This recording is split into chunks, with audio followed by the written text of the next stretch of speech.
já se falou sobre símbolo em gestalterapia, e vamos tentar aí fazer um exercício, né? E trazer um caso. Ou seja, nós queremos tudo, né? O mundo todo, e mais alguma coisa, né? Então vamos lá, vamos começar? Vai caindo o número de telas abertas, né? A gente começa, tinha umas 30 abertas, aí depois umas 15, agora nós temos 4, 5, né? Olha, para nós é muito precioso quando vocês abrem o vídeo. Eu sei que muita gente está cansada, em casa, à vontade, mas é muito estranho a gente dar aula para um monte de janelinhas escuras, né? Para, né, pouca interlocução. Já é difícil isso, né? Ainda sem interlocução fica mais difícil ainda. Olá, Genesi! Beijo pra tu, bem-vindo, obrigada, viu? Gorete, obrigada. Ingrid, agradeço aí as pessoas que estão dizendo. Patrícia, olá, tudo bem com você? Ó, vendo carinhas, né? Já conhecidas, tá vendo? O povo tá escondido, vendo alunos. Ai, faz tempo que eu não vejo, que gostoso. Bora lá, vamos ver o que a gente fala de símbolos aí. Vamos fazer esse diálogo aí. Esses, gente, são nossos estudos, né? Ainda vamos dizer assim que é todo um caminho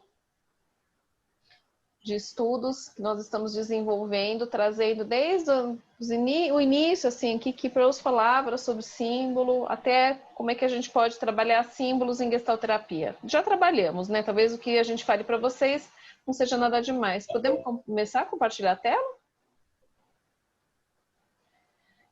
Rebeca, sou eu, Daniela, Pupo, Bianchi, Cláudia Marsola. Cláudia, dá um oizinho para elas verem você. Dá um tchauzinho. Oi, e a Priscila Almeida. Pri, dá um oi também. Elas são do SEDES, elas são gestalterapeutas também, formadas pelo SEDES. Tá? E elas também trabalham com caixa de areia, com universo de sonhos e outros trabalhos de símbolo. Então, a gente vem estudando aí em paralelo esse mundo maravilhoso. Tá? Trabalhar, né? Proust gostava muito de trabalhar com sonhos, ele gostava muito de trabalhar com fantasia, né? Então ele tinha esse repertório também, tá? Dentro do trabalho dele. Aliás, a gente trabalha muito com sonho também, né? A Silvia Ivanco, uma teórica que gosta muito, o Alberto Lima escreveu um livro sobre Gestalt e sonhos também. Olá, Luciene, Paloma, Erika Rodrigues, enfim, estão chegando. Gente, quem vai compartilhar a tela para a gente começar? Eu estou abrindo aqui, peraí. Vocês estão vendo a tela? Sim.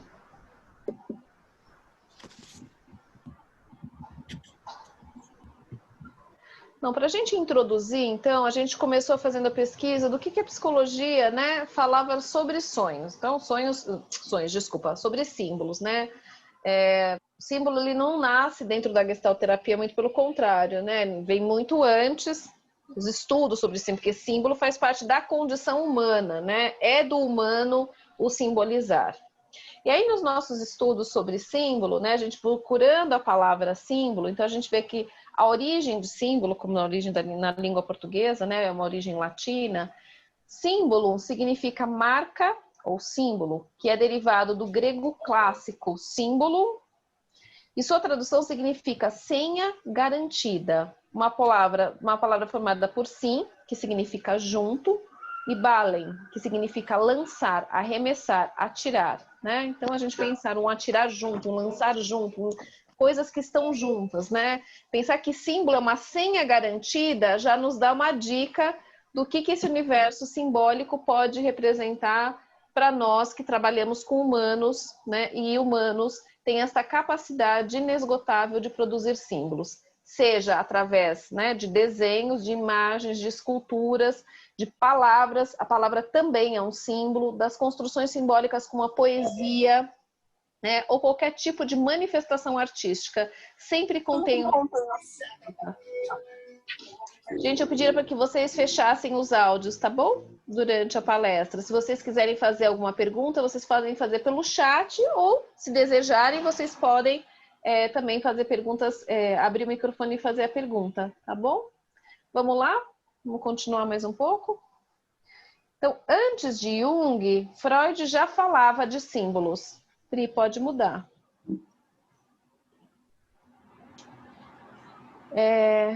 Para Freud, então, nos sonhos, né, ele dizia que usavam os sonhos, né, usavam os símbolos para representar algo que ela era intolerável para a consciência, como, por exemplo, né, substituir uma ideia traumática, né? Então ele vinha para tentar dar conta, né? O símbolo ele vinha para tentar dar conta de um conteúdo que ele era muito difícil para a psique. Então ele transformava aquela experiência, aquele conteúdo em um conteúdo simbólico, né? Então o sonho, ele é um símbolo por si só, né? E as partes também são símbolos, né? Onde o inconsciente, Freud fala do inconsciente, então, utilizava desse recurso para destinar, para elaborar, para significar experiências vividas e que eram muito difíceis para a consciência de suportar. Então ele entende tanto que o símbolo e o simbolizado têm uma relação fixa e universal, e que por conta disso eles não dependem das características subjetivas do sujeito. Aí já é um elemento bem diferente do que nós vamos trabalhar, né? Em que nós entendemos que os símbolos são tanto de ordem universal quanto de ordem pessoal e subjetiva. E nós, em gestalterapia, nós enfatizamos a fenomenologia do símbolo, ou seja, né, de olhar para esse símbolo através das suas descrições, através daquilo que representa e que tá, né, cujos conteúdos é o próprio sonhador ou o próprio simbolizante que vai nos contar. Tá? A gente pode até ter um olhar para o universal, mas nós vamos trabalhar com aquilo que é pessoal, aquilo que é subjetivo. Mas para Freud, todos os símbolos são transgeracionais e universais e representam ideias e interesses mais primitivos. Tá? Vamos lá?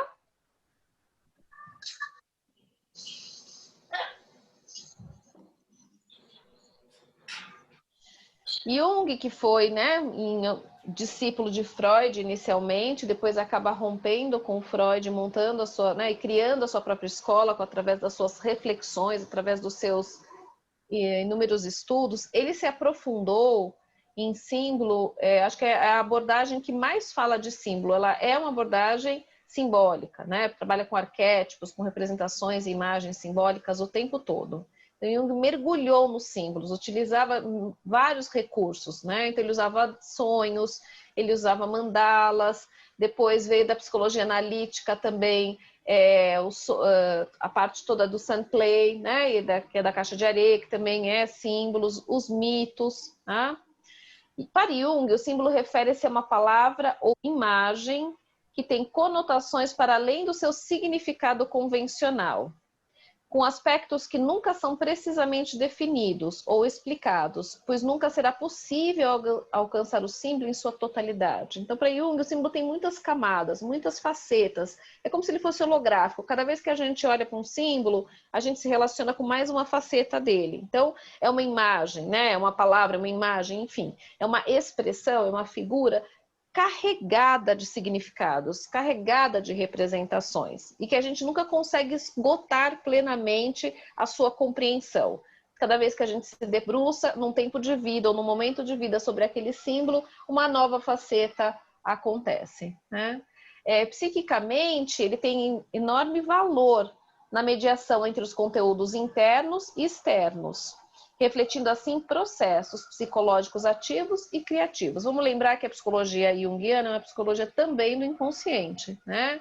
Então, para ele vai ter, obviamente, um pé de dentro carregado, né, nesses conteúdos do inconsciente, precisamente depositados nos diversos arquétipos da psique, mas também um pé de fora. Então, o símbolo vai ser tanto do mundo quanto da pessoa, tá? Tem esta correlação, né?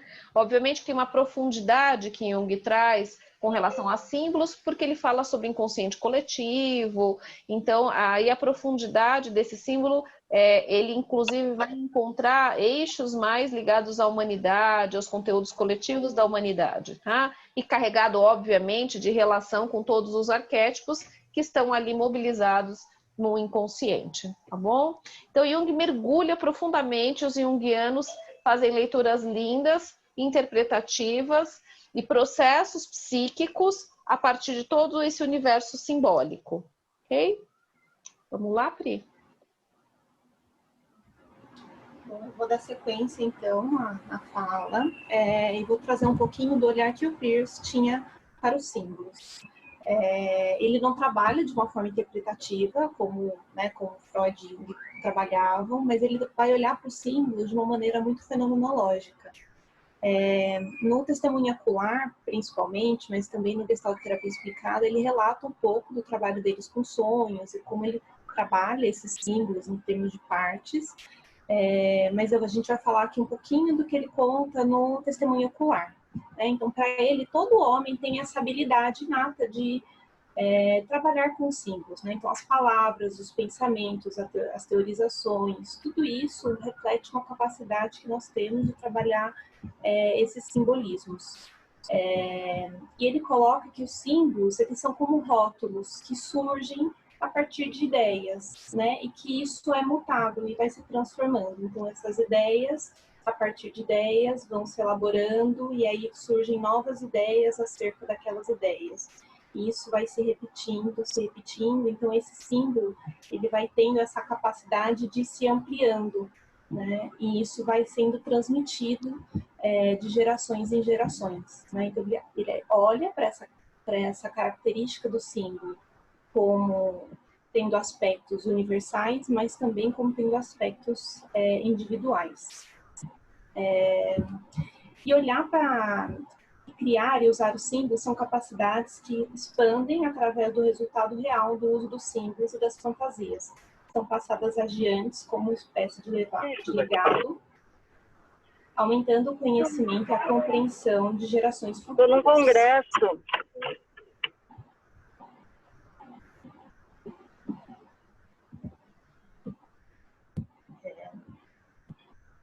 Então, ele coloca que apesar de alguns símbolos terem significados universais, eles também, a gente não vai trabalhar com eles com esses significados pré-determinados. A gente vai olhar para eles de uma forma fenomenológica e dialógica. Então, como é que esse paciente, essa pessoa que eu estou trabalhando, olha para esse símbolo, qual é as características que ela vê nesse símbolo, como ela descreve, como ela se relaciona com esse símbolo, e como nós, terapeutas, nos relacionamos com esse paciente, com esse símbolo que esse paciente traz.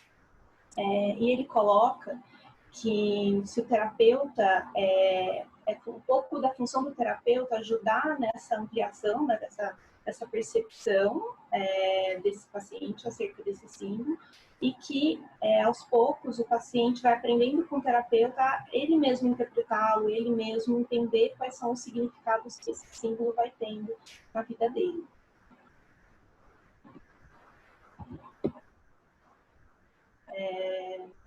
Bom, e aí ele coloca também que os símbolos podem ser uma potente ferramenta no processo de psicoterapia, pois geralmente eles estão a serviço da integração de algum aspecto que foi renegado. Eles fazem a ponte entre o racional e o irracional, ajudando o indivíduo a se autorregular. E aqui a gente já vai trazendo também alguns conceitos da Gestalt que a gente usou para essa construção teórica. Então, o símbolo ele vai ser trabalhado e aos pouquinhos a gente vai ajudando o paciente a ampliar essa percepção acerca desse símbolo. Então, é um processo de ampliação de awareness, e essa consciência ela vai sendo trabalhada e vendo quais são os diferentes aspectos, quando esse símbolo aparece, de que forma, em que situações, como ele se repete, o mesmo símbolo ele vai se repetindo ao longo do processo, e a gente vai podendo trabalhar essa capacidade, essa consciência que o paciente vai tendo acerca dos símbolos, E trabalhando, esse processo de ampliação de awareness, a gente vai podendo dar fluidez no ciclo de contato. E esse símbolo, que é uma figura, a gente vai olhando como é que essa figura se relaciona com esse fundo, e a gente vai podendo ampliar toda essa compreensão. E tendo uma maior fluidez no ciclo de contato, tendo esse processo mais dinâmico, a gente pode ajudar o paciente a se autorregular e a se autoatualizar. Então, ele vai entendendo todo esse mecanismo e vai se dando conta de como ele vai lidando com tudo isso e ampliando essa percepção. Queria saber se ficou muito confuso, se eu falei muito rápido.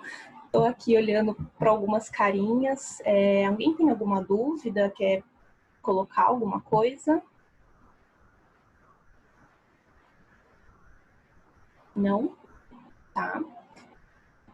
Então, a Cláudia vai dar a sequência, né, na fala. Ela vai fazer um exercício rapidinho com a gente, para depois a gente poder continuar com a parte teórica. Oi, gente. Bom, antes de eu entrar na parte teórica dos símbolos na perspectiva gestáltica, eu quero propor para vocês um breve exercício para que vocês possam experimentar um pouquinho, né, como que a gente pode usar os símbolos para ampliação de awareness. E aí, a partir desse exercício, também a gente vai costurando juntos, né, o que apareceu no exercício e a teoria, né, acho que também pode ficar mais fácil de ir compreendendo. Então, como vocês podem ver, a gente tem aqui 4 imagens, são 4 símbolos. A gente tem um poço, uma ampulheta, uma ponte e um candelabro. Então, a princípio, eu quero que vocês olhem. Primeiro, todo mundo tem papel e caneta fácil aí?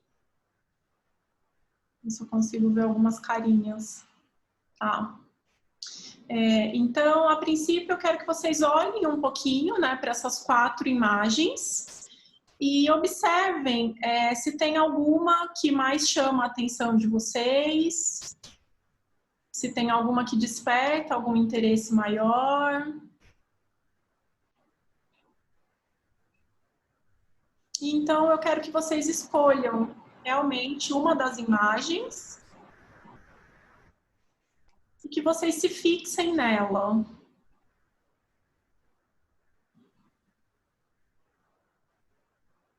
Olha para a imagem que você escolheu. Vai tentando se conectar com as características que essa imagem tem.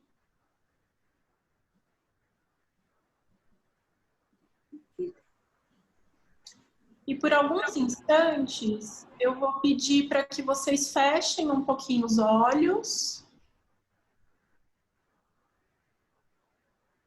E que vocês imaginem que essa imagem, ela está saindo da tela do computador ou do celular de vocês e ela está se materializando aí na sua frente. E agora que ela está ao alcance das suas mãos, você tem a chance de explorar ela ainda mais.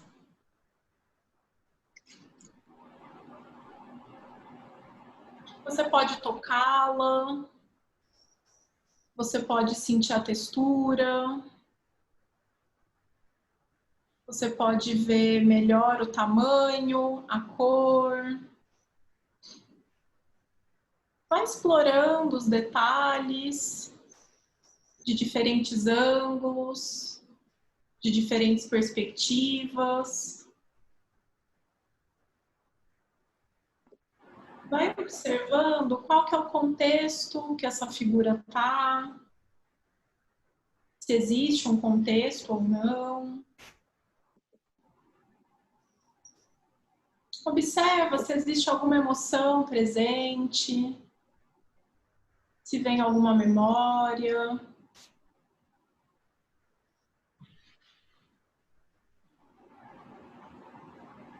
Então, aos poucos, você vai se afastando dessa figura, desse objeto,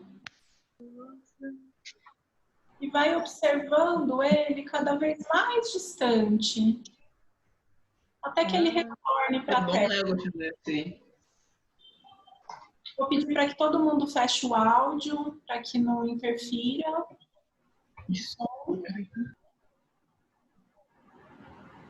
E conforme o objeto retorna para a tela, você também vai retornando para o aqui e agora. Então você pode abrir os seus olhos.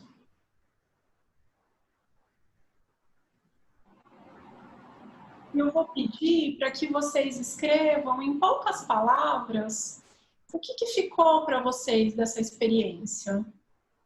As características do objeto, se veio ou não alguma emoção, alguma memória. Enfim, qualquer coisa que vocês consideram importantes, né? Que tenha chamado a atenção nesse processo.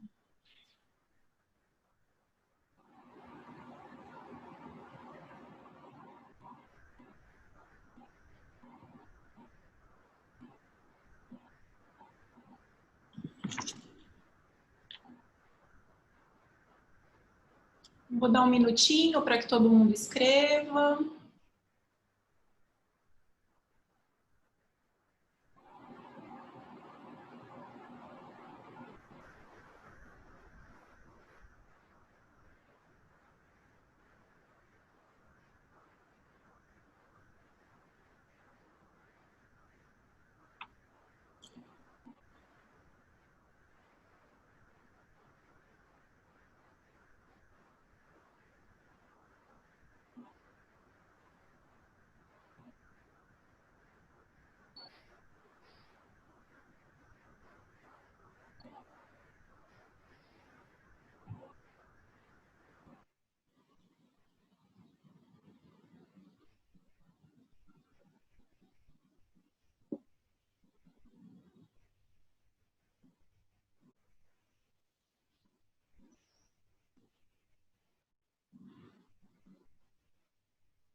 Todo mundo já está finalizando? Como é que tá aí? Terminaram? Tá.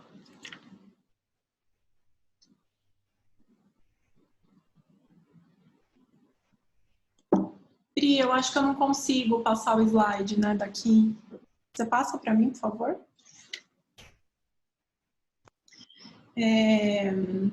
De meia hora a pessoa consegue. Ô, meu pai!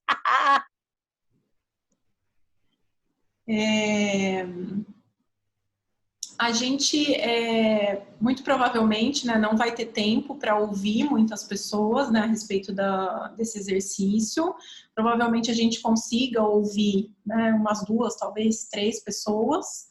Mas eu queria propor que, antes de vocês começarem a compartilhar, né, que eu primeiro trouxesse a teoria, para que no final vocês pudessem compartilhar um pouco, tá? Então, eu vou começar primeiro contando, né, para vocês qual que é o significado já meio pré-estabelecido de cada um desses símbolos, né? Então, o poço, ele é um grande buraco cravado na terra para extrair algo do subsolo. Então, geralmente, quando a gente faz alguma atividade, né, e o poço ele emerge como uma figura, né, é porque ele está trazendo conteúdos mais profundos para a superfície. Já a ampulheta, né, é um objeto mais antigo, com a finalidade de medir o tempo, também conhecido como um relógio de areia. E ele pode ser associado mais com o tempo Kairos, que é o tempo das experiências, o tempo da subjetividade, ou ainda com conteúdos mais antigos da psique. A ponte, ela é uma estrutura que liga 2 partes. Ela é construída para estabelecer a comunicação entre 2 pontos separados. E ela pode representar, dentro que ela aparece, um processo de transformação, de mudança, né, de uma travessia de um estado interno a outro. O candelabro de 7 braços, ele é um objeto ritual do Templo de Jerusalém e ele adquiriu grande relevância na literatura bíblica. Primeiro, como representação do cosmo, tanto do mundo visível como do mundo invisível. Segundo, como árvore da vida e representação de Deus e da vida eterna. Ele também é um objeto, né, que a gente pode pensar como um símbolo que traz luz e clareia aspectos que estavam obscuros, tá?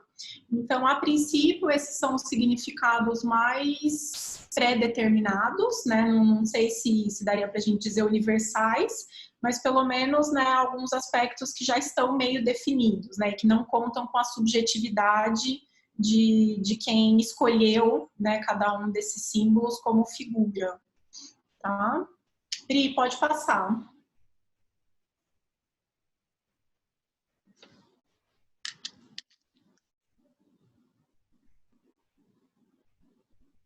Os símbolos, né, eles, enquanto a Pri vai passando os slides, isso.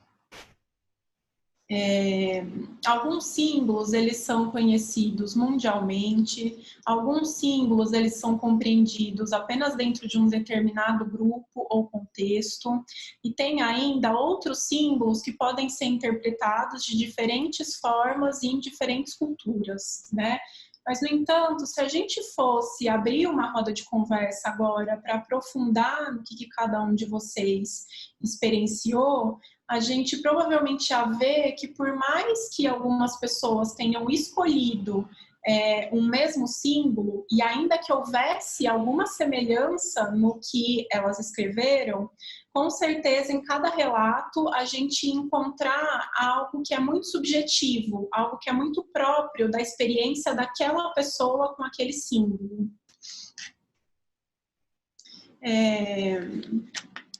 Os símbolos, né, então assim como uma Gestalt, eles contêm mais do que a soma de suas partes, e eles são totalidades que a gente não pode definir, apenas circunscrever ou experienciar. Então eles conservam seu caráter e suas propriedades distintas. Então, nesse sentido, né, se a gente fosse pegar, né, as pessoas que escolheram, por exemplo, o poço, a gente encontraria significados muito distintos, né? O poço, ele não é uma coisa contemporânea, né? Não é uma coisa que a gente está habituado a ver, né? Então, pode ser que alguém aqui tenha escolhido o poço, mas nunca tenha visto um poço real, né? Então, a experiência dessa pessoa com esse símbolo vai ser de um jeito, né? Talvez alguém traga a experiência de que, na fazenda da família, geralmente a gente se reunia perto do poço para poder conversar, para ficar junto, para cantar. Então, essa pessoa vai ter uma outra experiência. Ou ainda, né, alguém pode dizer que eu nunca vi um poço, mas tem uma história na minha família que a minha tia, quando era pequena, caiu num poço e morreu, né? Então, existem muitas formas da gente compreender um mesmo símbolo, né? Se a gente considerar a subjetividade de cada um, né? Então vai ser muito difícil, na verdade, não dá para a gente alcançar a totalidade dos símbolos, né? A gente pode ficar horas e horas falando sobre ele, que ainda assim a gente não vai conseguir chegar em um único consenso sobre ele. Podem ter coisas que são semelhantes, mas sempre vão ter experiências muito diferentes, né? Pode passar, Pri.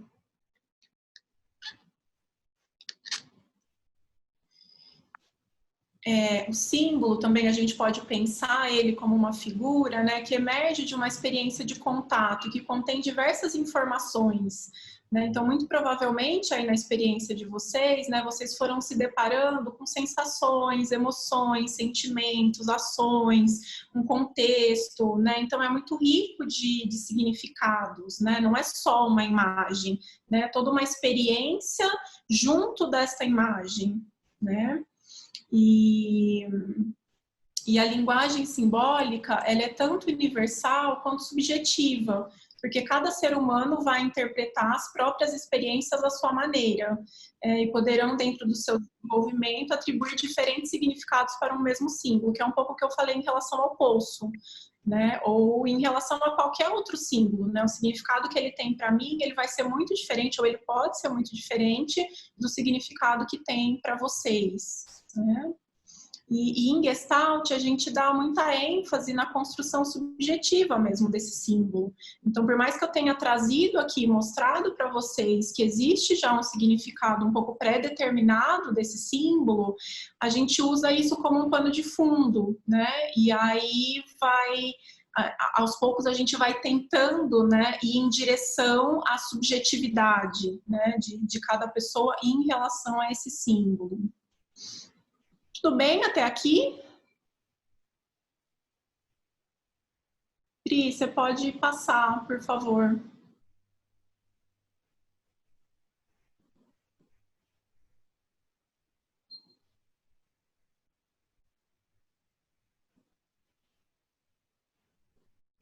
Então, a gente pode entender os símbolos como uma figura que emerge de um fundo, que foi o que aconteceu aqui na nossa experiência, né? Então, eu mostrei 4 imagens para vocês, vocês escolheram ou foram escolhidos, né, por uma dessas figuras.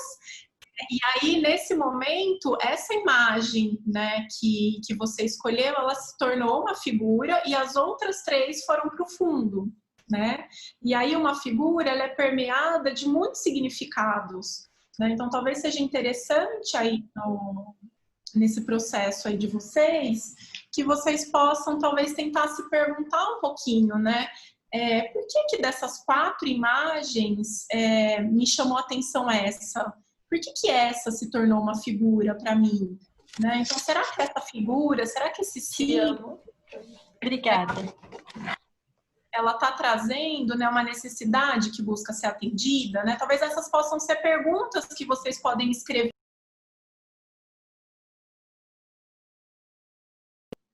Oi? Acho que alguém desativou aqui meu som. Vocês estão... Não, eu fui tentar desativar outra pessoa que estava com o áudio aberto, desativei você, me perdoa. Imagina. Então, talvez essas sejam perguntas que vocês possam escrever, né, aí do lado do que vocês já escreveram. Né? Será que tem alguma necessidade que busca ser atendida? Né? Será que tem alguma mensagem que esse símbolo está me trazendo? Será que ele está indicando, né, alguma gestalt aberta? Porque nenhum símbolo ele emerge à toa. Né? Existe sempre uma necessidade que busca ser atendida, existe sempre um motivo, né, para que ele tenha emergido. Né? E toda vez que ele emerge, ele traz com ele a possibilidade de deixar a gente mais aware dos nossos processos psíquicos.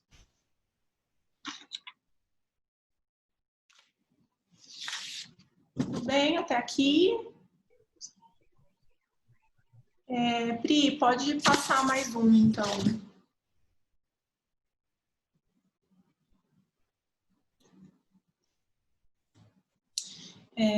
Então, essa foi uma atividade assim, que a gente fez muito brevemente aqui com vocês, né, mas que num contexto de psicoterapia seria muito importante, né, da gente enquanto terapeuta, né, o tempo todo a gente ter essa ideia, né, e poder se questionar a serviço do que esse símbolo tá, né, qual aspecto que precisa ser trabalhado.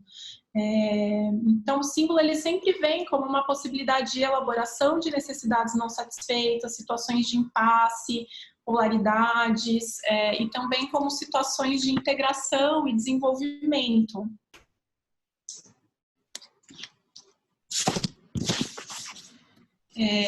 Pode passar, Pri.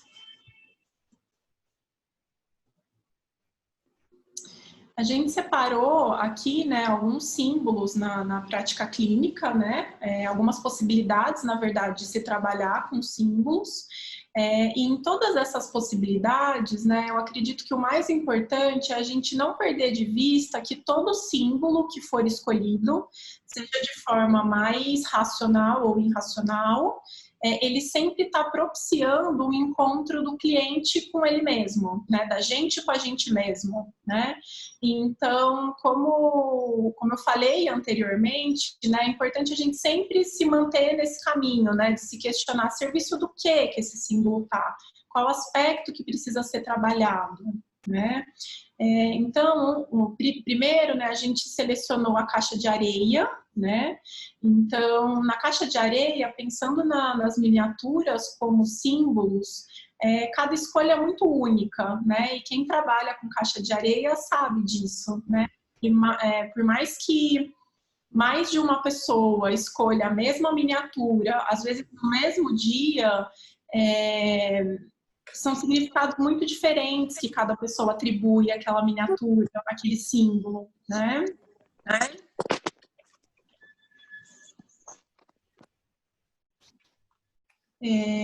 Então, é sempre importante, né, a gente, nesse trabalho fenomenológico, né, e construindo isso, né, através de uma relação dialógica mesmo com o nosso paciente, né, nosso cliente. E esse símbolo que você escolheu, essa miniatura, o que ela te conta, te lembra alguma coisa? E aos poucos, né, ir tentando extrair, né, essa subjetividade, né, daquele símbolo que a priori pode ter um significado mais universal e mais amplo, mas que fica mesmo como um pano de fundo. Em relação aos sonhos, né, a gente na Gestalt trabalha bastante com sonhos, né? O Pearls traz no testemunho ocular, né, alguns exemplos de como se trabalhar com sonhos, e até nesse livro dele, né, eu peguei um pedacinho, né, de um sonho que ele trabalha com a Madeleine, em que ele faz um pouco esse processo, né? Ela começa contando para ele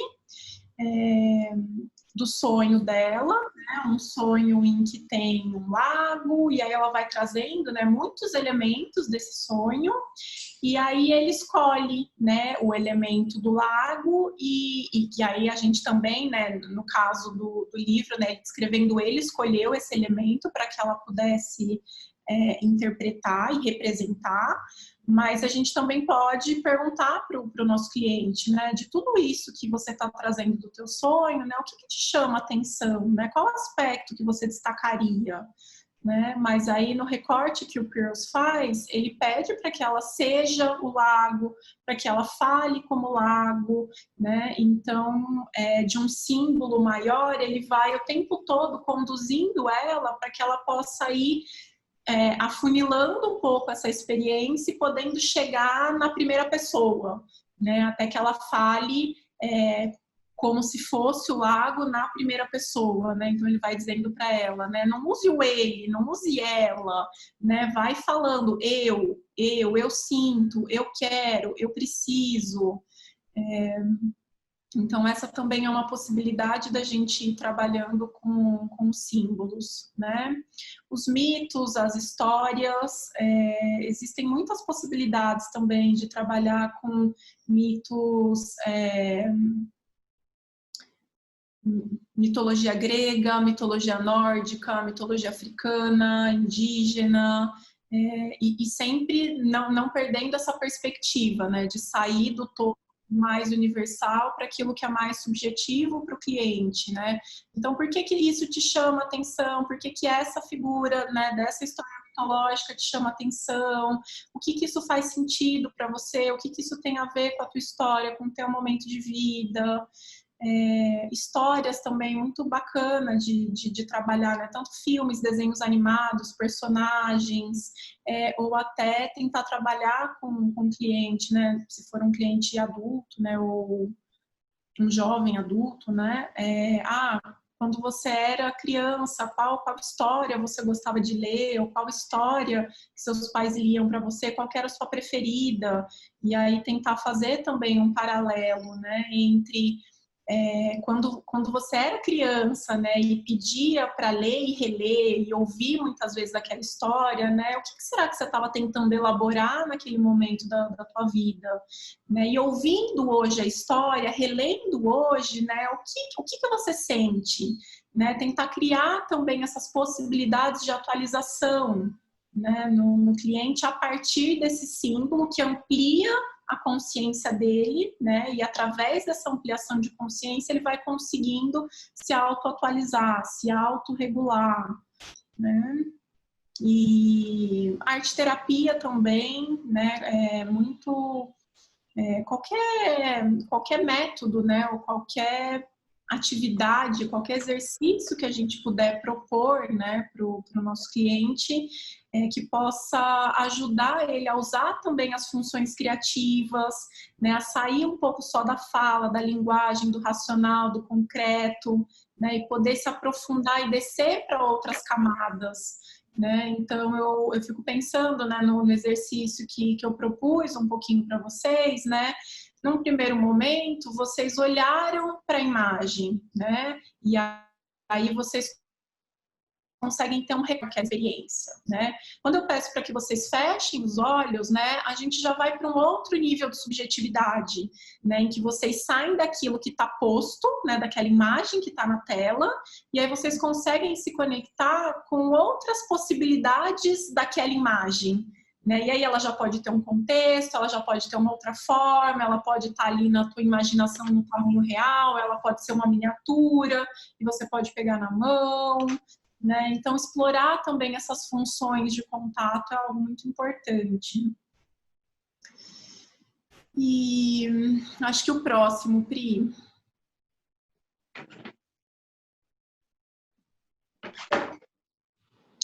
Então, os símbolos e a linguagem simbólica, quando eles são trabalhados de uma maneira fenomenológica, que é o jeito que a gente trabalha em Gestalt, eles podem ser recursos terapêuticos muito potentes, né, nessa facilitação de processos de ampliação de awareness, além de estimular a função criativa, né, e favorecendo processos de autorregulação e autoatualização, que é um pouco o que eu estava dizendo no slide anterior. E pode passar, Pri. E é isso. Vocês têm alguma pergunta? Antes, não sei se a Pri ou a Dani querem acrescentar alguma coisa antes de vocês poderem compartilhar um pouco o que vocês fizeram. A Dani disse que não tem nada para dizer. Você quer dizer alguma coisa, Pri? Não, claro. A gente pode, no final, talvez, se a gente esqueceu de falar alguma coisa, a gente complementa. Quanto tempo que a gente tem, só para eu saber quantas pessoas talvez possam compartilhar um pouquinho? 1h10, Clau. Imaginando que a gente vai tirar um tempo para pergunta, né? A Pri ainda vai apresentar o caso, né? Então, acho que 2 pessoas que desejam compartilhar, tem algumas pessoas que manifestaram já no chat também. Tá? Contaram um pouquinho das experiências no chat. Tá. Quem compartilhou no chat gostaria de falar? Ou prefere que eu leia? Um foi o Anderson. Pri, eu acho que a gente podia parar de compartilhar a tela, né? Assim a gente pode ver as pessoas um pouquinho. Como eu faço isso? Tirar. No share screen, você pede para parar o compartilhamento. Em cima, Pri, costuma ficar. Aí é só você falar, se tiver em inglês, stop share, ou se tiver em brasileiro, em português, parar o compartilhamento. Não tô achando. Peraí que eu acho que eu consigo fazer isso daqui. Achei.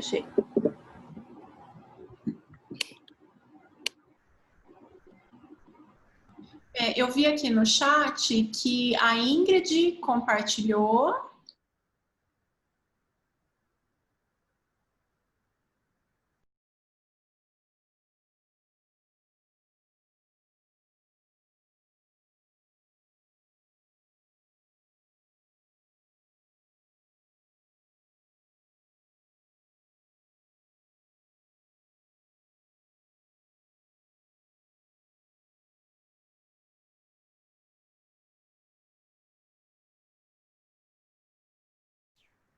Eu posso tentar falar para 51 pessoas.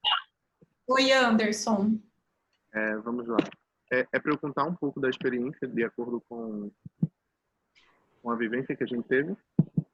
Me conta um pouquinho como que foi para você, qual símbolo você escolheu, e o que você escreveu sobre ele, sobre essa experiência que você teve. A priori eu queria escolher a ampulheta, porém não sei se por questão de cor ou por tamanho da imagem, porém eu acabei escolhendo o poço. Uhum. Eu sou uma das pessoas que nunca teve uma experiência de vivenciar, de ver um poço à minha frente. Uhum. Porém, me chamou a atenção. Como você tinha pedido, eu meio que tive uma experiência de ser levado como se fosse uma viagem para um certo lugar. E era um lugar desconhecido. E comecei a sentir algumas coisas, alguns sentimentos um pouco difusos. Um pouco do quê? Desculpa. Sentimentos difusos. Eram tantos, porém eu não saberia definir quais eram. Consegue entender? Tá. Eu li aqui, né, que você falou, né, uma experiência de viagem a algum lugar desconhecido, com sentimentos difusos. Eu não tinha medo, mas estava receoso. Um contexto onde havia uma única casa distante. O poço tinha água, mas eu experienciava o eco e o escuro. Para mim, servia para algo além da extração da água. E lendo aqui o que você escreveu, né, e o que você compartilhou, parece que foi uma experiência profunda, né, e rica também de significados, né? Então você traz sentimentos difusos, né? Não era medo, mas estava receoso. Tinha uma casa muito distante, né? O poço tinha água, mas estava o eco e o escuro. Então, talvez, claro, né, não tem como a gente trabalhar, né, isso agora, mas talvez seja importante, né, você destacar um pouco aí, né, alguns elementos dessa experiência para que você possa tentar olhar um pouquinho, né, como que isso dialoga com você, como que isso dialoga com a tua história. O que isso conta, né, sobre você, sobre os seus processos, sobre as suas dinâmicas internas, né, se existem outros momentos aí da tua vida que você experiencia coisas parecidas, se teve momentos da tua história que você já se sentiu assim, né, com sentimentos difusos, não tinha medo, mas estava receoso, né, talvez se sentindo um pouco solitária aí com essa casa muito distante. Então, acho que tem uma riqueza, né, de conteúdos aí na tua fala que talvez possa ser explorado, né? Não sei se faz sentido para você.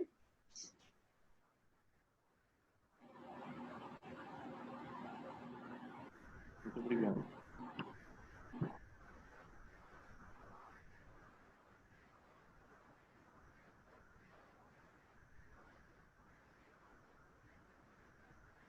Mais alguém gostaria de falar?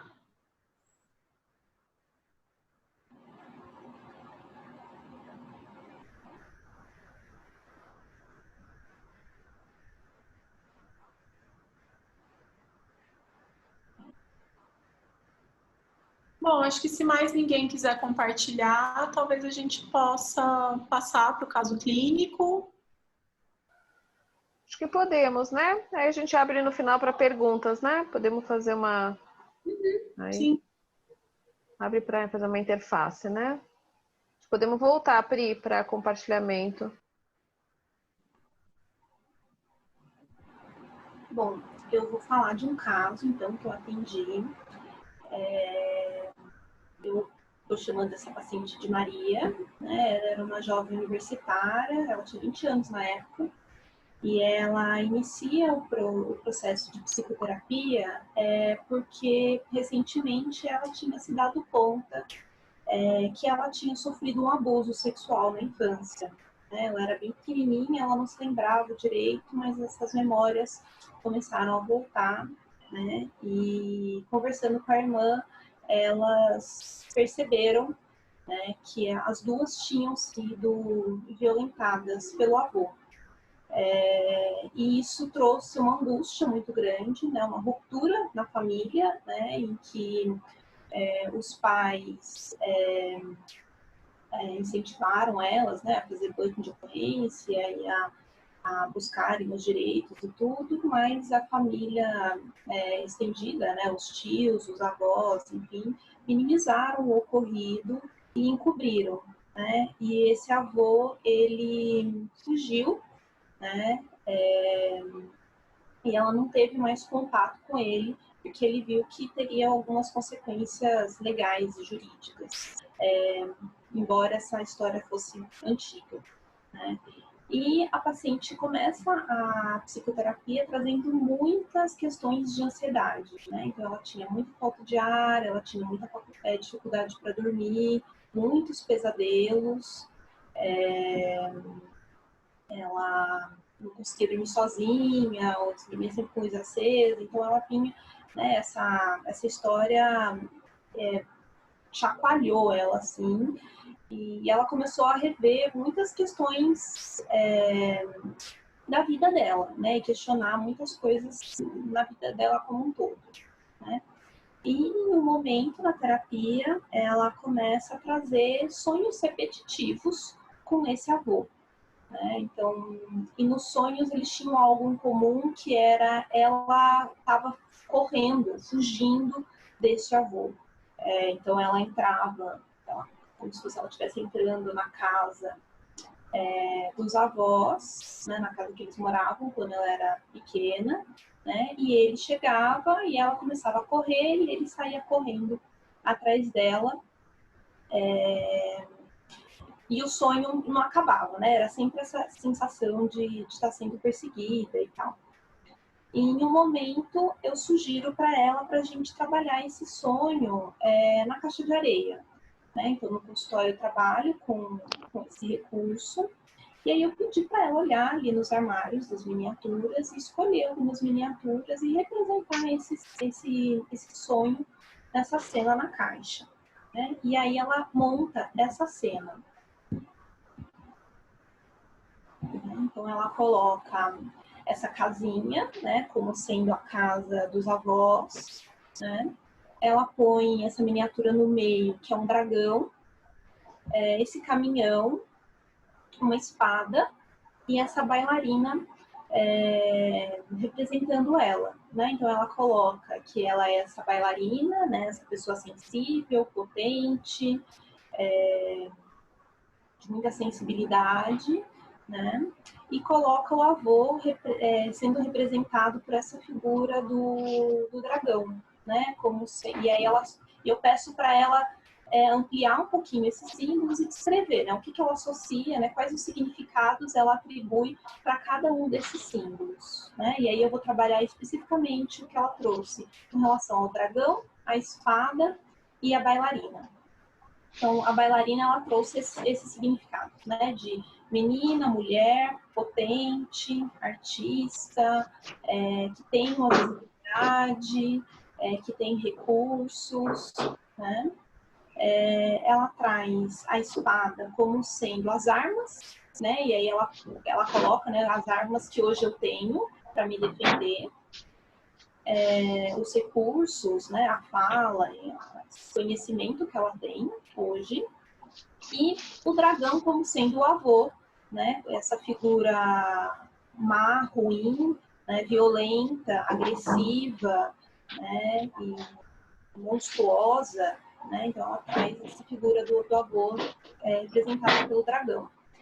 E aí a hora me chamou muita atenção quando ela fala que a espada é as armas que hoje ela tem, né? Eu falei, nossa, mas me parece que essa espada está entre você e esse avô, mas ela está ali no meio, ela não está, como se ela não tivesse empoderada dessas armas, né? Empunhalando essas armas. E ela olha para mim e diz, tá, mas como é que eu vou empunhar essa espada? Né? Não tem como. E a gente trabalhou um pouquinho isso, e aí aos poucos ela foi mexendo na cena, né? E ela encaixa a espada no bracinho da bailarina e coloca a ponta da espada na boca do dragão, como está nessa figura aqui. Então, aqui, nessa cena, né, nesse momento da terapia, ela consegue trazer esses símbolos que vêm se repetindo, né, na forma de sonhos, na forma de caixa de areia. Né? Ela observa uma necessidade que ela tem, que é uma necessidade de proteção, né, de se defender do que aconteceu, né, de não mais fugir daquilo, né, essa gestaltinha aberta que ficou, né, e que pede um fechamento, e ela faz simbolicamente aquilo que ela não pode fazer fisicamente, né? Então, como ela não tem como ir atrás do avô, atacar esse avô, mesmo se defender desse avô, né, fisicamente, porque esse avô desapareceu, né, ela faz na caixa, né, com essas figuras aquilo que ela poderia, né, que ela gostaria, o que ela precisaria fazer. Então ela põe e ataca o dragão, né, com a espada. E na sequência, né, ela remonta toda essa cena, né, e ela enterra o dragão. E essa foi uma das primeiras caixas que ela fez no processo, né? E em muitas outras caixas desde o processo dela, né? As armas eram sempre, né, miniaturas de armas, de espada ou de super-heróis, né? Eram coisas que sempre voltavam, né? E a gente foi trabalhando ao longo de todo o processo dela, né? Como é que ela ia se apropriar dessas armas, como é que ela ia se defender, né? Um jeito de trabalhar um pouco essa fronteira de contato, né? De abrir e fechar, né? Que às vezes ela abria demais e às vezes ela fechava demais, né? Então, como é que ela poderia fechar e se defender quando ela precisa, mas também como é que ela poderia estar aberta, né? Para novas experiências e experiências nutritivas. E aí, muito tempo depois, né, depois de alguns anos de terapia, ela faz essa caixa aqui, né, que é uma caixa em que ela também vai atribuir alguns significados, né, que ela traz. Ela traz aqui no cantinho, não sei se dá para ver, uma Iemanjá, né, saindo dessa abertura, né, representando a água. Né? Aí ela põe uma ostra, né? Uma pérolazinha numa ostra, essas flores, né? Essas árvores, essa casa, né? Que é bem diferente da primeira casa, né? Que é uma casa grande, né? Mais robusta, uma casa mais consistente, né? Essa ponte, as armas, né? Que estavam presentes, mas ela fez questão de colocar as armas viradas para fora da cena, né? Então ela como se fosse mesmo a proteção dela. E essa mulher negra, que ela traz, ela atribui o significado de uma mulher muito forte, né? E é uma miniatura grande quando comparada às outras miniaturas, né? E aí ela fala que no processo de terapia ela fez essa travessia, né? Ela põe a ponte como sendo um símbolo de travessia, né, em que ela pôde organizar os sentimentos dela, os recursos dela, as emoções dela, que ela põe como sendo essas flores. E aqui, eu esqueci de falar, tem uma mandala de pedra, bem do lado da ponte, né, essa miniatura roxinha. Ela é uma pedra que ela é circular e ela faz meio um caracol, assim, né? Em que em muitos momentos ela colocou esse redemoinho, mas como sendo algo ruim, né? Como essa instabilidade emocional dela que tira ela, né, do eixo, assim. E aqui ela já coloca trazendo, e a gente foi trabalhando esse símbolo, e aqui ela coloca esse símbolo como sendo, tendo uma polaridade positiva, né? Que ela aprendeu a trabalhar com essa instabilidade, essa emocionalidade, né? E que hoje ela se sente uma mulher muito mais forte, muito mais apropriada dos seus recursos e das suas armas, né? E que as armas dela hoje estão voltadas para fora, né? Porque ela não sente mais esse perigo dentro dela, né? Que ela não carrega mais essas figuras, né? Esses símbolos ruins dentro dela, né? Então por isso que ela põe essas armas aqui no cantinho, viradas para fora da cena. Alguém quer comentar alguma coisa sobre o caso, sobre a caixa? Querem fazer alguma pergunta? O Anderson fez uma pergunta, Pri, mas é sobre o trabalho com a caixa de areia. Eu vou ler para você, tá bom? Tá. Ele falou assim: gostaria que vocês falassem um pouco quanto à limitação desses elementos para a representação, né? A limitação das miniaturas. Ainda sou estudante do curso, mas supondo que um dia eu vá atender trabalhando com a caixa de areia, até que ponto a ausência de uma ou outra miniatura pode afetar o trabalho? Ou os clientes conseguem substituir essas miniaturas sem muita dificuldade, mas mantendo o significado pessoal? Anderson, a gente tem um armário que eu brinco, quanto mais miniatura melhor, porque pode atribuir vários significados, né? E eu acho que é muito legal do trabalho com a caixa é que às vezes o paciente põe uma miniatura e a gente, né, pensa que ele vai dar um significado para essa miniatura e ele dá um significado completamente diferente, né? Então, o paciente vai atribuir os significados dele para as miniaturas que ele vai escolhendo, né, como figura. E muitas vezes eles não encontram, dentro, mesmo com todo esse leque, né? Eu queria uma miniatura que representasse isso, porque nessa outra miniatura me remeteu isso e tal. Mas a gente pode improvisar, não? Eu brinco que a gente se ajusta criativamente, né? E que às vezes não tem essa miniatura específica que ele gostaria, mas que ele pode buscar uma outra miniatura que possa fazer essa ponte, né? Trazer esse significado que ele está atribuindo. Deu para responder? Ficou claro? Eu sempre, claro. Anderson, a gente não vai conseguir ter todas as experiências do mundo no nosso armário. Olha que a gente tem um armário bem significativo de miniaturas, que vai crescendo ao longo do tempo, porque a gente vai colhendo no mundo os símbolos e os objetos, né? Mas o que a Pri falou, a gente vai se ajustar, ou substitui, ou faz a miniatura, ou escolhe uma outra, ou escolhe várias outras. Lembrando sempre, né, que às vezes a escolha de uma miniatura que não dizia exatamente aquilo que ele queria num primeiro momento pode trazer uma surpresa e às vezes até ampliação dos significados, quando ela vem para substituir alguma coisa. Né? Às vezes na frente àquela coleção enorme, o cliente, não estou encontrando nada. Eu tenho um armário, eu tenho vários armários, né?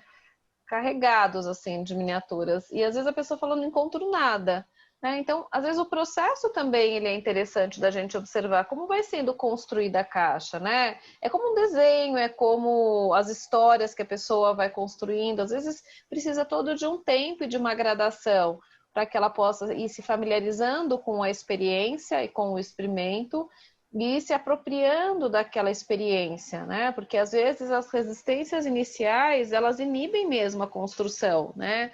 O medo de se ver revelado, né? O medo de colocar um conteúdo que não gostaria, o medo do que ele vai encontrar, né? Uma dificuldade, uma reserva além da medida. Então isso é muito natural no processo, né? Porque nós nunca conseguiríamos ter todas as miniaturas para representar tudo, né? Sempre é um ajustamento criativo. Essa é a beleza, inclusive, da técnica.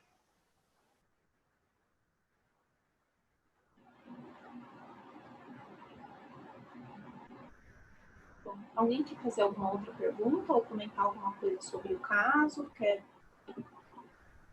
Ele coloca assim, o Anderson, perfeito, né? Essa resposta, Daniela. Esse a gente faz que você colocou seria uma possibilidade, a disponibilidade de massinha para a criação de algo que não está presente?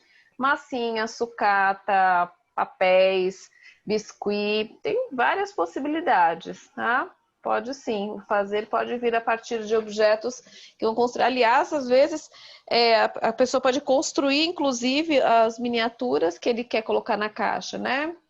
Paty tem isso, né, Paty? A Patrícia, ela constrói com biscuit com os clientes o que eles querem usar, os bonequinhos para colocar na caixa. É uma questão dos recursos que você tem. Eu tenho, Dani, assim, de duas formas, né? Tem crianças que guardam numa caixa, aí aquelas miniaturas, elas são só dela, a gente vai construindo ao longo do tempo e vai construindo essa caixa da criança, e eu tenho crianças que me pedem para pôr no armário. Então, tem algumas miniaturas construídas pelos meus pacientes que estão no armário. E tem uma coisa que é muito bonita, que assim, às vezes quando eles vão embora para alta, eles me dão uma ou duas miniaturas de presente para deixarem lá, né? Para se manterem presentes lá nesse nosso lugar e levam as demais. Então é caso a caso, mas é super possível e super rico. Tem muitos pacientes que me dão miniaturas, às vezes. Vai para uma viagem e trouxe, lembrei de você, trouxe para você. Ou já aconteceu deles quererem representar alguma coisa que não tinha no meu armário, e aí passa algumas semanas, ele, olha, eu comprei aquela coisa, porque aquele dia eu queria representar isso e não tinha no seu armário, então agora você tem, tá? E aí fica lá como, né, essa contribuição dos pacientes também para essa construção, né? E que não vai ter só o significado que ele queria atribuir para aquilo, né? Apesar de eu saber, quando eu vejo uma miniatura minha, eu tenho aquele símbolo universal, que eu sei que aquilo representa, ou aquele símbolo tem algo pessoal meu, né? Eu atribuí um significado para ele, né? Sempre que um paciente traz esse símbolo, traz para a caixa, eu vou olhar a partir da perspectiva daquela pessoa, né? Como essa mandala de pedra, né? Que no começo ela trazia, nas primeiras caixas que ela colocou essa mandala, ela trazia com um significado muito ruim, porque ela vivia uma instabilidade emocional muito grande, né? E um sofrimento psíquico muito grande, né? E aos poucos esse movimento da mandala, né? Esse redemoinho que ela colocava, virou um redemoinho bom, né? Uma fluidez das emoções que ela foi conseguindo organizar ao longo do processo, né? E essa miniatura eu comprei numa loja de recursos esotéricos e tal, né? E que é uma mandala de cura, né? De cura das dores psíquicas, né? Então, também esse significado universal sempre ficou para mim de pano de fundo. Eu nunca trouxe isso para ela, né? Mas quando ela trazia aquilo, eu olhava de uma forma que ela está trazendo esse sofrimento, essa instabilidade, mas isso é um processo que pode vir a ser um processo de cuidado. E a gente não fala em cura, né? Mas para mais de processos mais saudáveis.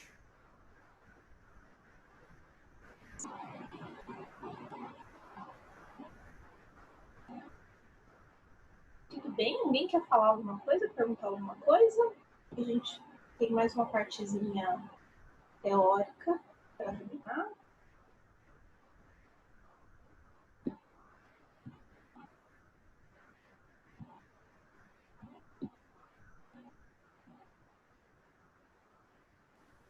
Paloma está perguntando se em tempos de pandemia, né, onde a gente faz atendimento online, se é possível trabalhar com a caixa de areia. Olha, Paloma, por incrível que pareça, nós tivemos uma colega no nosso grupo de estudos de caixa de areia que utilizou com o cliente dela, uma criança, né? Então, na verdade, o cliente ia conduzindo no armário de miniaturas o que ele queria e pedindo para ela colocar em determinados lugares as miniaturas, né? Eu, particularmente, não utilizei as miniaturas, eu não utilizei material da caixa de areia durante a pandemia, não tenho utilizado, tá?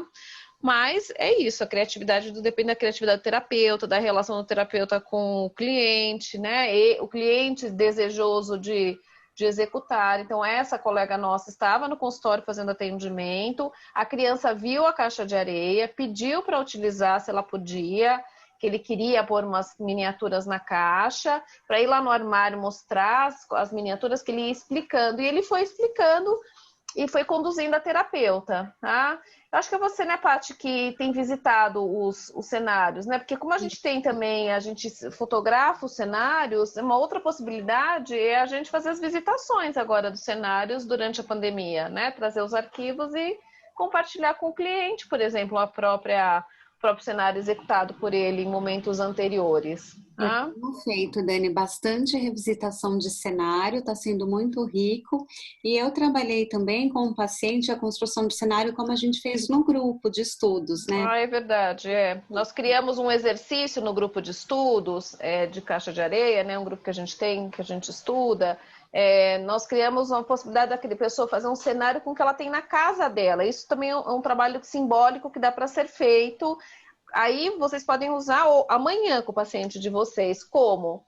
A gente pediu uma base, então a base ela é retangular, então eu falei uma fronha ou uma toalha de rosto, tá? E para a pessoa construir o tema que nós usamos no exercício, é um exercício didático, então o tema foi pré-estabelecido. Eu usei como tema a vivência da pandemia, para a pessoa construir um cenário com os objetos que ela tinha em casa, né? Como que estava sendo a experiência da pandemia, tá? Para essas pessoas. E aí o grupo saiu catando objetos em casa e construíram cenários lindíssimos, né? Não tinha caixa de areia, não foi possível a caixa, a gente colocou um outro objeto para simbolizar esse contorno, os limites, né? Sobre o qual seria, então, executado esse cenário e criaram símbolos lindos, né? Vocês estavam, né, Pri, Clau, nesse dia? Estavam? Acho que é Clau, né, Clau? Não estava, mas depois eu conversei um pouquinho com as meninas e elas compartilharam como foi. cheguei a fazer. Foi muito bacana, né, mesmo. Isso dá para vocês fazerem em casa, né? Por exemplo, de pedir para a pessoa montar um cenário. Fale, pá. Eu tenho feito com meus pacientes, com 2, na verdade, que eu trabalhei essa construção. Aí eles me mandam a foto, a gente compartilha no Zoom, como a gente está compartilhando, e vai fazendo em conjunto o cenário. Então, é uma possibilidade, um ajustamento criativo, né? É uma adaptação, né? De trabalhar com o símbolo, com uma construção não verbal, né, a partir do que a gente tem, dos recursos que a gente tem em casa, né? E é isso, e dá para compartilhar a imagem, né? A gente pede para fotografar para a gente poder conversar depois da imagem. Aí a gente pode conversar, inclusive, na hora mesmo, mostrar, falar dos elementos, a localização, o que simboliza. E aí a gente faz um trabalho fenomenológico mesmo, né? A partir da construção com a pessoa, o simbolizante, quem está fazendo o símbolo. Tá? Então, também é um outro recurso que a gente criou aí em tempos de pandemia para trabalhar com as pessoas. Tá? E a desculpa, Pri. Não, eu só completando, o que eu tenho feito muito é pedindo nesse sentido, de pedir para os pacientes escolherem um objeto em casa ou alguma coisa e trabalhar pelo norte, né? Descreve esse objeto, depois você é o objeto, você, né, fala isso na primeira pessoa, quais ações, significados, enfim, que esse objeto tem, que é um jeito que daria para trabalhar a partir do universo que ele tem na casa dele, né? Ou sonhos, né? Porque os sonhos eles borbulharam agora durante a pandemia, né? Então, né, o paciente conta o sonho e a gente trabalha cada partezinha do sonho, né? Ou ele se coloca em cada símbolo, em cada elemento que o sonho traz, ou ele representa o sonho, faz um desenho, faz uma ação, né? Trabalhando, né, esses símbolos do sonho, né? Qual é a necessidade que esse sonho está revelando, né? Qual é o conflito desse sonho, ou qual é o pedido desse sonho, né? E a gente vai podendo trabalhar isso a partir daquilo que ele traz. Ou com desenhos, né? Tem feito bastante desenhos. O paciente traz algum tema, alguma coisa, a gente pede para representar, ou só com cores, né? Ou com massinha, quem tem, dá para fazer esse trabalho simbólico a partir da representação gráfica também.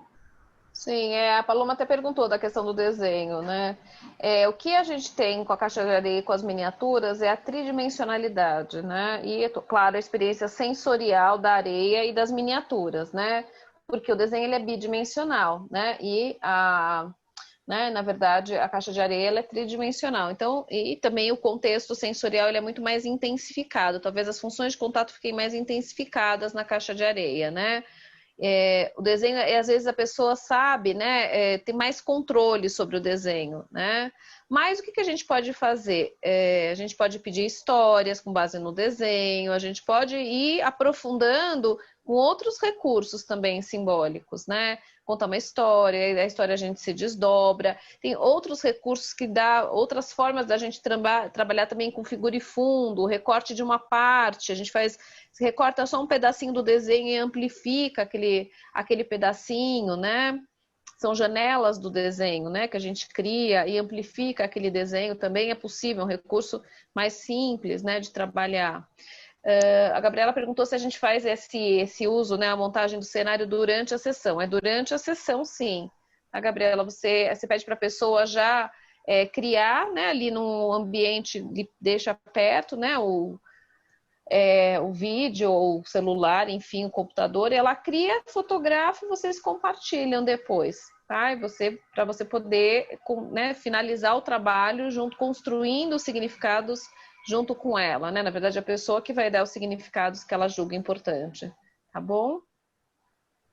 O que eu ia dizer é que eu tenho percebido que nesse momento, né, da pandemia tem sido propício até propor essas atividades, porque tem muita gente que não chega para a sessão trazendo algum conteúdo, porque não acontece muita coisa, porque não vive muita coisa, né? Então, principalmente os adolescentes, né, que estão fazendo aulas online, não saem de casa, não encontram os amigos. Então, eu acho que é uma abertura para que a gente possa explorar também outros níveis, né, outros lugares, né, de de compreensão e de experimentação, né? Então, sair um pouco só da linguagem e do racional. Às vezes, no consultório, o paciente já chega com muita coisa para falar, muita coisa para contar, e a gente fica esperando um momento, né, para poder ter essa abertura. E no online eu tenho percebido que está muito favorável isso, né? Tanto propor desenhos, quanto tentar resgatar histórias de infância, né? Propor que algum filme seja para que depois a gente possa conversar, né, sobre o que mais chamou atenção para ele. Então, acho que tem uma infinidade aí de possibilidades, né, que a gente pode trabalhar com símbolos, mesmo online, né? Filmes, né, é um universo enorme também, que assim como os mitos, né? Então, qual personagem desse filme você seria, ou quais partes desse filme te chamam a atenção, quais as características desse personagem que você observou, que você atribui a ele. O adolescente dá para fazer um trabalho muito legal mesmo com essas histórias.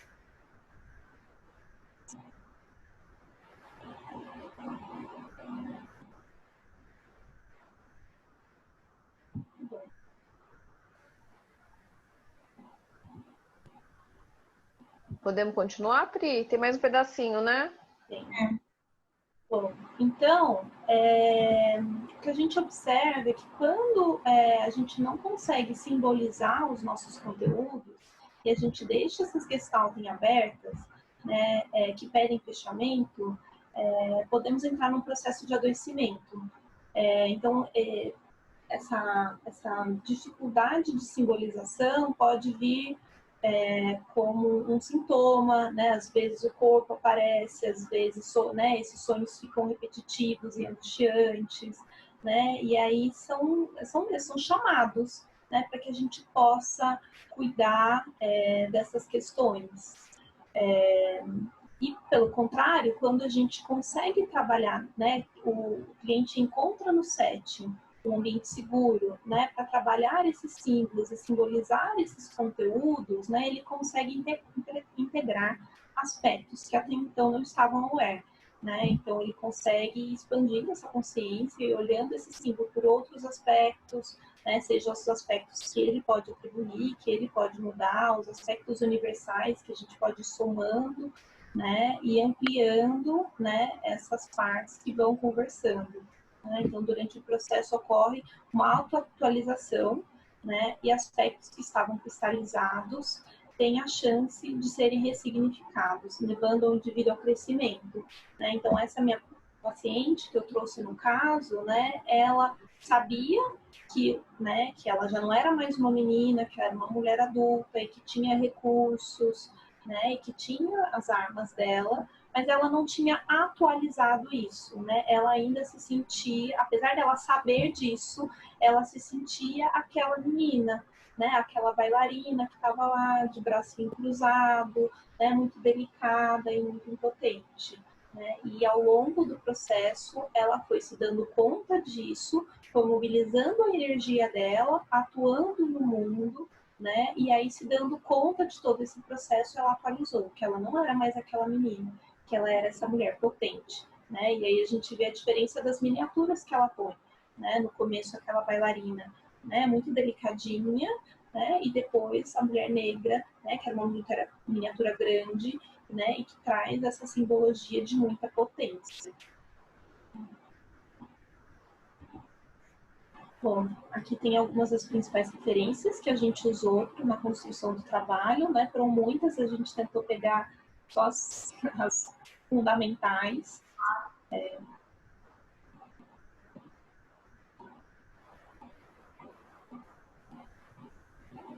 vocês quiserem compartilhar um pouquinho como é que está chegando tudo isso para vocês. Isso, nós temos um tempinho ainda, dá para a gente aí fazer algumas perguntas, tá? Se vocês quiserem saber um pouquinho mais.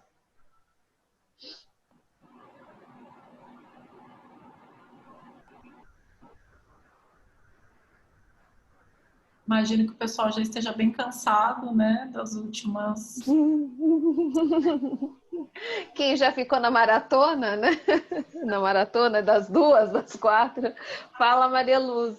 Oi, boa noite. Boa noite, querida.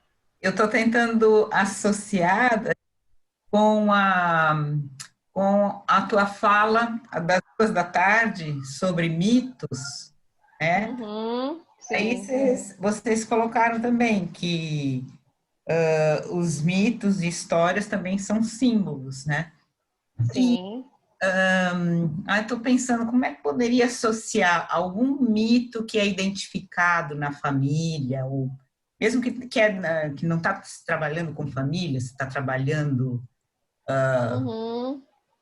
né, um adulto, e se identificam os mitos, as coisas que se repetem às vezes na família,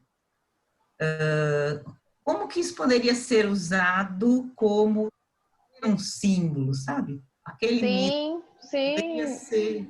Vamos pensar assim, quando a gente fala de mitos, né, o mito que a Pri estava citando não foi o mito familiar diretamente, mas o mito familiar ele presta, né, ele empresta da teoria dos mitos em si para compreender que são histórias, né, que são histórias sobre nós humanos. Então, o mito da família são histórias sobre nós humanos nos organizando, né, em torno de crenças e valores, né? Isso. Então, como é que poderia? A gente pode transformar aquelas crenças e valores em símbolos.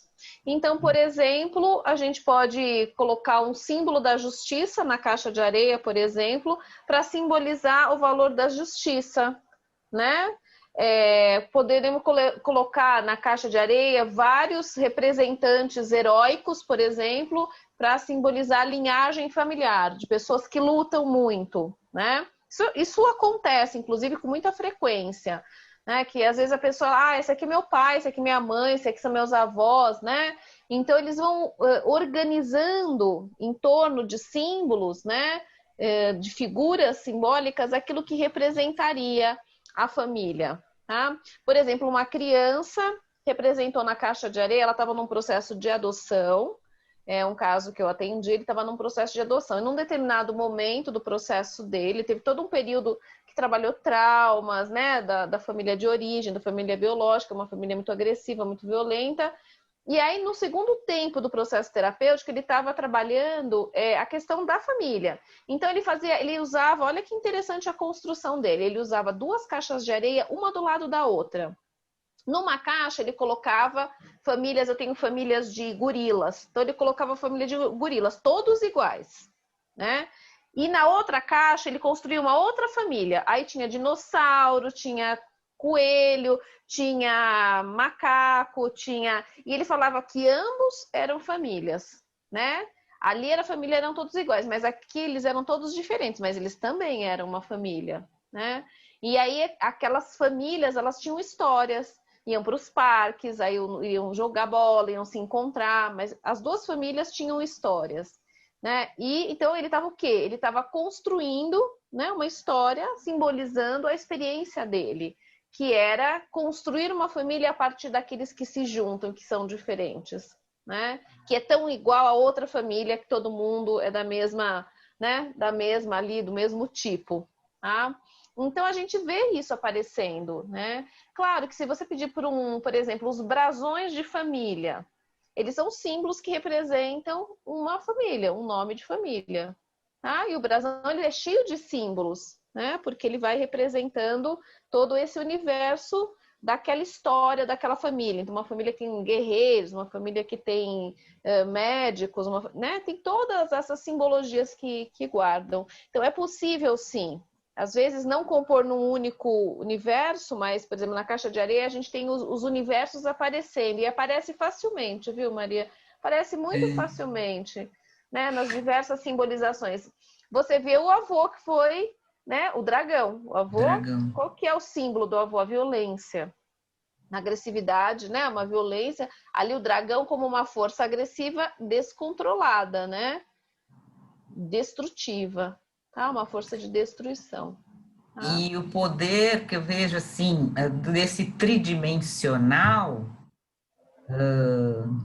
claro, um desenho bidimensional também, mas, assim, trazendo elementos para simbolizar, é mais fácil da pessoa se projetar ali, né? E É fácil.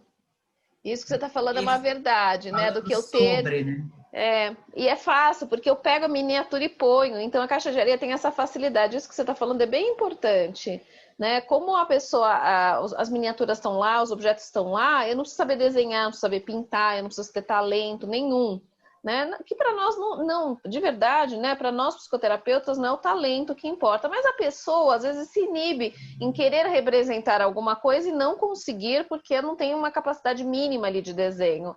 Mas com o armário de miniatura, ela pode criar verdadeiros cenários lindíssimos, sem muitas habilidades, né? Porque está pronto, ela só precisa organizar, né? Então é fácil ela poder depositar, né, significados, né, nos objetos que estão ali e pegar emprestado, porque assim, eu deposito e pego emprestado, né? Uma via de mão dupla.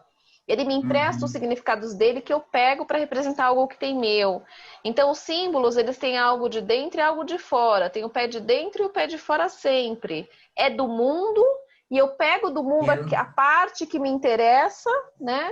Que é o que nós trabalhamos em Gestalt, quer dizer, o que é para aquela pessoa, aquele símbolo, né? Fenomenologicamente falando, o que aquela pessoa vê naquele símbolo, o que diz para ela aquela representação. Né? Então, é ela que vai nos dando os sinais para a gente ir se aprofundando na experiência. Tá? Queria também colocar o meu ajustamento criativo, sem ocupar muito. Eu fiz o curso de areia com vocês aí em São Paulo. Estava a Dani e estava a Paty. Eu agora... Olha, talvez você não está me reconhecendo, mas eu sou de Joinville, do pessoal do Sérgio. Estou reconhecendo você sim de Joinville, né? Mas agora, né? Você mudou o cabelo, né? Foi o cabelo que tá diferente. Porque agora eu deixei branco. Ai, tá certo, lembrei. Dei aula para Então, você em Joinville também, na formação que você estava, não foi? Isso, eu assisti presencialmente em Joinville. Então, aí, como eu não trabalho com criança, comecei eu fiz o curso, achei super interessante trabalhar com adultos, eu não trabalho com criança. Comecei a montar, mas estava com tanta dificuldade de achar esses elementos aí, eu resolvi usar elementos naturais. Pedras bem brutas, pedras lisas, mas assim, conchas, gravetos. E aí botei uma caixa de areia, uma bacia de areia, na verdade, redonda, isso. E aí está servindo do mesmo jeito, porque as pessoas dão um significado para aquela pedra mais bruta ou para outra pequena, grande. E aí trabalha muito. Olha que lindo isso, que lindo, né? Que maravilhoso, é verdade. Às vezes a gente não tem todos os recursos, mas vai começando. Eu sempre falo quando as pessoas fazem o curso, né, com a gente, comece. Eu gostou do universo da caixa, comecem do jeito que dá, né? É isso, porque o entrar em contato vai ampliando as possibilidades. E o ser humano, na vastidão dos humanos, na capacidade, né, na gigante capacidade que nós temos de simbolizar e de organizar conteúdos, né? A gente vai se apropriando do que é possível, né? E vamos construindo. Quando a pessoa tem disponibilidade, é isso. O graveto, ele vira a possibilidade ali de você resolver uma gestalt ali, né? Ele pode representar algo muito importante para você, né? Vocês puderam ver que a minha caixa ela evoluiu ao longo dos atendimentos, né? Era uma caixa de plástico ali super ajustada, não sei se vocês separaram na primeira caixa, e depois, né, eu mudei de consultório, as coisas foram organizando e eu fui trabalhando com a caixa aí sim, com as medidas adequadas, né, com um número maior de miniaturas. A gente também vai se ajustando nesse sentido. Sim. Perguntar se a gente uma pergunta aqui. Se eu perdi, mas estava perguntando se a gente poderia usar a literatura como trabalho de símbolos na clínica. Opa, super pode, claro, pode usar histórias, poesias. Gente, tem uma vastidão de coisas, né? O símbolo, né? O cliente pode escolher, inclusive, como ele quer se expressar simbólica. A palavra é símbolo, tá? Não vamos esquecer disso. A palavra também é símbolo, ok? Se ele quer organizar as palavras numa história, ou se ele quer organizar as palavras numa poesia, ou se ele traz uma história, ou se nós levamos uma história, né? Nesse momento de co-construção, é muito valioso, né? Genesi perguntou se há alguma relação com as constelações familiares. Não, Genesi, mas eu acho que quem trabalha com constelação pode usar a caixa de areia para, né? A caixa de areia para constelar. Mas assim, eu não tenho conhecimento de constelação, então eu nem me atrevo a falar muito, porque é uma teoria que eu não conheço, né? Porque eles trabalham com símbolos também, você sabe, Genesi, se eles trabalham com símbolos?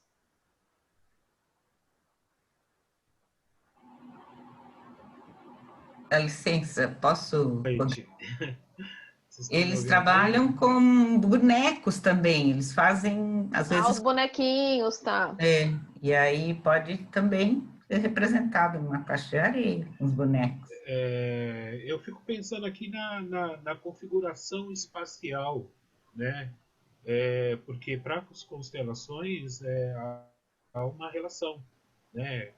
Com o espaço, com a disposição de cada elemento simbólico ali da família, né? Então eu fiquei pensando se havia a possibilidade de algum diálogo entre as constelações e a caixa de areia.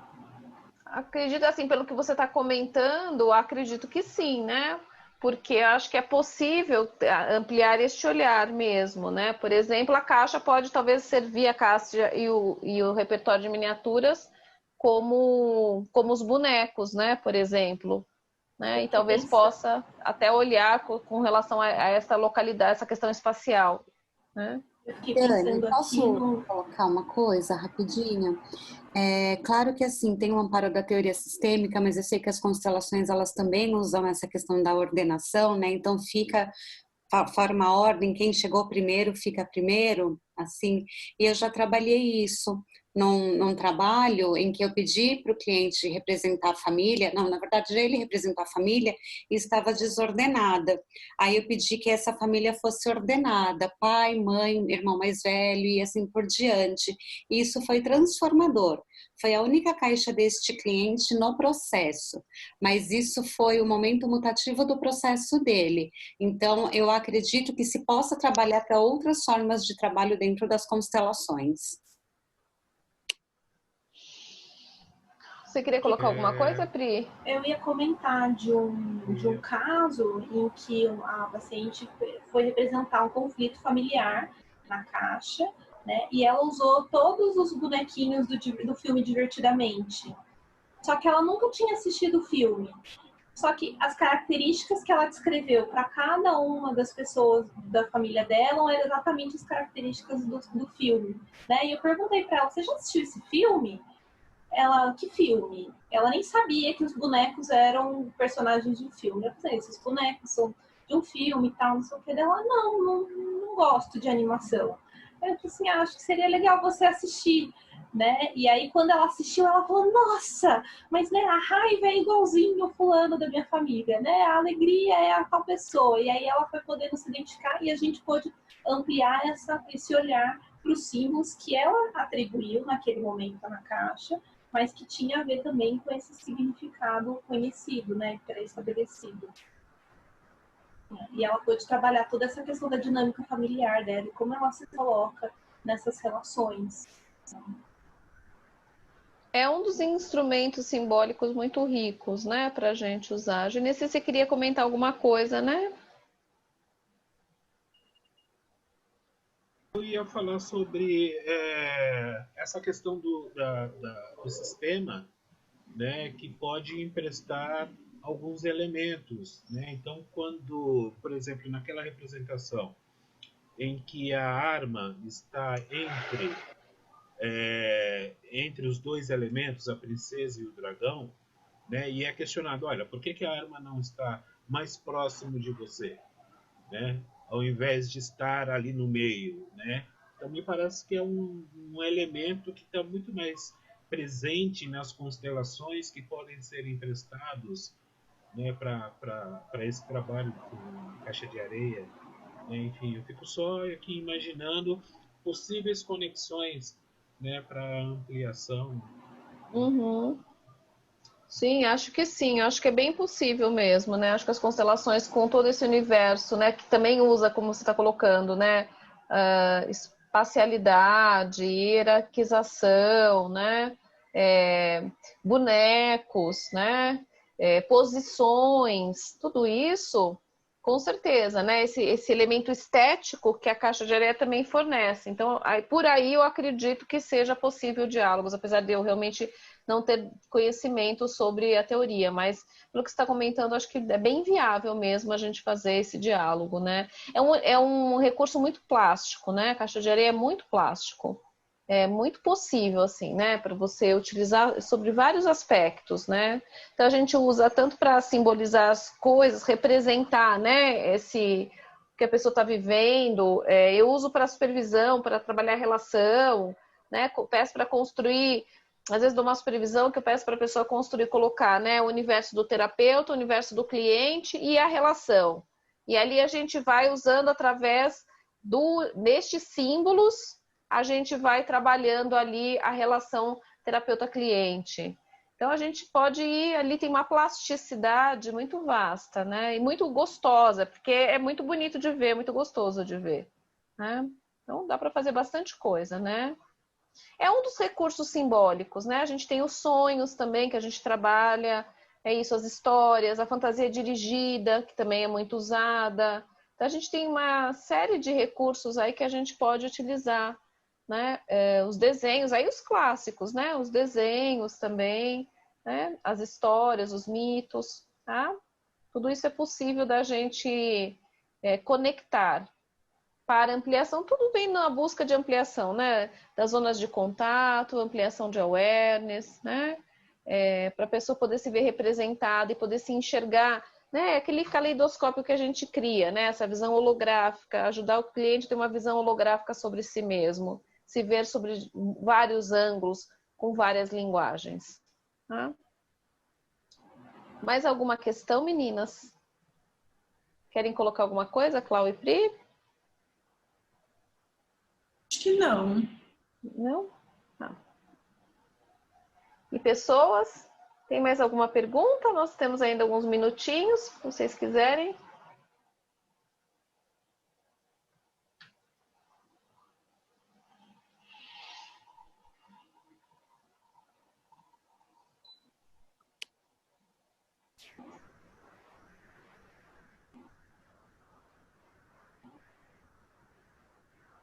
Nada? Então tá bom, meus amores. Eu queria agradecer em nome do Instituto, né, a presença de todos vocês. Alguns estão conosco desde as 14h, né, fazendo aí a maratona Semana da Psicologia, segundona, né? Assistiram a gente nos mitos, assistiram depois na Caixa de Areia, agora aqui conosco nos símbolos, tá bom? Queria agradecer a presença aí de todos. Espero que vocês estejam nas outras palestras. Nós temos aí palestra até sexta-feira, né? E, enfim, vamos nos divertir bastante, né? Nessa nova modalidade possível aí que nós tivemos que criar, né? De fazer esse encontro online, tá bom? Então eu quero agradecer a todos. Querem, Clau e Pri, falar alguma coisa? Também quero agradecer a presença de todo mundo. Se eventualmente, né, alguém olhando para o exercício que a gente fez, quiser compartilhar alguma coisa do que escreveu, do que sentiu, a gente também está aqui disponível, tá? Para que vocês possam entrar em contato se aparecer alguma coisa, né, se vocês julgarem necessário. E é isso, muito obrigada aí a todos vocês. Obrigada a todos pela participação também. Se precisarem, como a Cláudia colocou, se tiverem alguma dúvida, alguma coisa, a gente está aí à disposição também. Seni está colocando que amanhã tem palestra já a partir das 11 da manhã. Olha lá que delícia, né? Uma semana inteira dedicada a estudos, né, da psicologia, né, com esse olhar da gestalterapia. Tá? Obrigada, pessoas. Bom descanso a todos. Tchau, gente. Boa noite. Boa noite.